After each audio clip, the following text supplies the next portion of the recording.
title of this mini podcast is Everything Must Go. I can't begin to remember how many radio commercials I've voiced over the years that contain the words, everything must go. These type of commercials are as alive and well today as they were back then, and they'll be here tomorrow and beyond.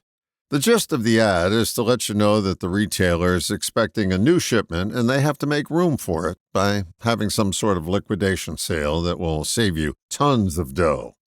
Truth be told, most of these ads are hype. It's a gimmick to have lackluster sales pick up. But the words do have power, past getting you to reach into your pocket and pony up some money for something somebody wants to get rid of.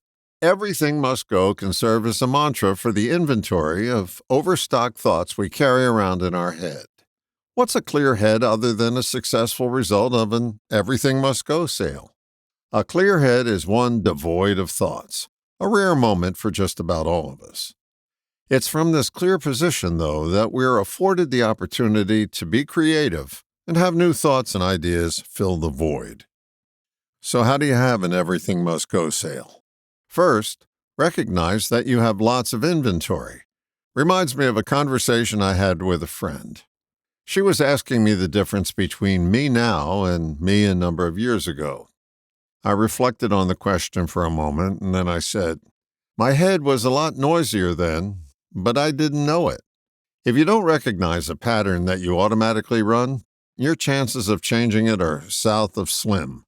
So, the first step is to notice that you have wall-to-wall inventory in your head.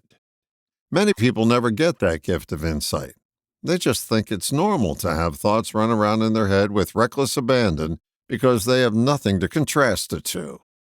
Have you ever seen or heard something that made time stand still for just a moment? It literally took your thoughts away, maybe even your breath as well. That's a clear head.